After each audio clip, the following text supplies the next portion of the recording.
ಎಟಿಎಂಗಳಲ್ಲಿ ಉಚಿತ ವಿತ್ಡ್ರಾ ಮಿತಿ ಇದೆಯಲ್ಲ, ಈ ಉಚಿತ ವಿತ್ಡ್ರಾ ಮಿತಿ ಏನಾದರೂ ಮೀರಿಬಿಟ್ರೆ ಇನ್ನು ಮುಂದೆ ಹೆಚ್ಚುವರಿ ಶುಲ್ಕವನ್ನು ಪಾವತಿ ಮಾಡಬೇಕಾಗುತ್ತೆ. ಇಂಟರ್ಚೇಂಜ್ ಶುಲ್ಕ ಅಂತ ಕರೀತಾರಂತೆ. ಇದನ್ನು ಹೆಚ್ಚಳ ಮಾಡಿ ಅಧಿಸೂಚನೆ ಹೊರಡಿಸಲಾಗ್ತಾ ಇದೆ RBI ಕಡೆಯಿಂದ. ಇದುವರೆಗೂ ಇದ್ದಂತಹ 17 ರೂಪಾಯಿ ಶುಲ್ಕ ಮೇ 1ನೇ ತಾರೀಕಿಂದ 19 ರೂಪಾಯಿಗೆ ಏರಿಕೆ ಆಗುತ್ತೆ.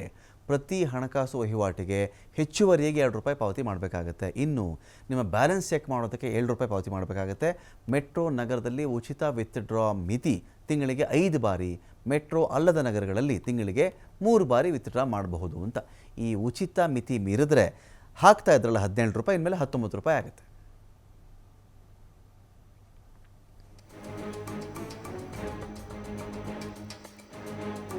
ವಿತ್ಡ್ರಾ ಮಿತಿ ಇದೆಯಲ್ಲ, ಈ ಉಚಿತ ವಿತ್ಡ್ರಾ ಮಿತಿ ಏನಾದರೂ ಮೀರಿಬಿಟ್ರೆ ಇನ್ನು ಮುಂದೆ ಹೆಚ್ಚುವರಿ ಶುಲ್ಕವನ್ನು ಪಾವತಿ ಮಾಡಬೇಕಾಗುತ್ತೆ. ಇಂಟರ್ಚೇಂಜ್ ಶುಲ್ಕ ಅಂತ ಕರೀತಾರಂತೆ. ಇದನ್ನು ಹೆಚ್ಚಳ ಮಾಡಿ ಅಧಿಸೂಚನೆ ಹೊರಡಿಸಲಾಗ್ತಾ ಇದೆ RBI ಕಡೆಯಿಂದ. ಇದುವರೆಗೂ ಇದ್ದಂತಹ 17 ರೂಪಾಯಿ ಶುಲ್ಕ ಮೇ 1ನೇ ತಾರೀಕಿಂದ 19 ರೂಪಾಯಿಗೆ ಏರಿಕೆ ಆಗುತ್ತೆ. ಪ್ರತಿ ಹಣಕಾಸು ವಹಿವಾಟಿಗೆ ಹೆಚ್ಚುವರಿಯಾಗಿ 2 ರೂಪಾಯಿ ಪಾವತಿ ಮಾಡಬೇಕಾಗುತ್ತೆ. ಇನ್ನು ನಿಮ್ಮ ಬ್ಯಾಲೆನ್ಸ್ ಚೆಕ್ ಮಾಡೋದಕ್ಕೆ 7 ರೂಪಾಯಿ ಪಾವತಿ ಮಾಡಬೇಕಾಗುತ್ತೆ. ಮೆಟ್ರೋ ನಗರದಲ್ಲಿ ಉಚಿತ ವಿತ್ಡ್ರಾ ಮಿತಿ ತಿಂಗಳಿಗೆ 5 ಬಾರಿ, ಮೆಟ್ರೋ ಅಲ್ಲದ ನಗರಗಳಲ್ಲಿ ತಿಂಗಳಿಗೆ 3 ಬಾರಿ ವಿತ್ಡ್ರಾ ಮಾಡಬಹುದು ಅಂತ. ಈ ಉಚಿತ ಮಿತಿ ಮೀರಿದ್ರೆ ಹಾಕ್ತಾ ಇದ್ರಲ್ಲ 17 ರೂಪಾಯಿ, ಇನ್ಮೇಲೆ 19 ರೂಪಾಯಿ ಆಗುತ್ತೆ.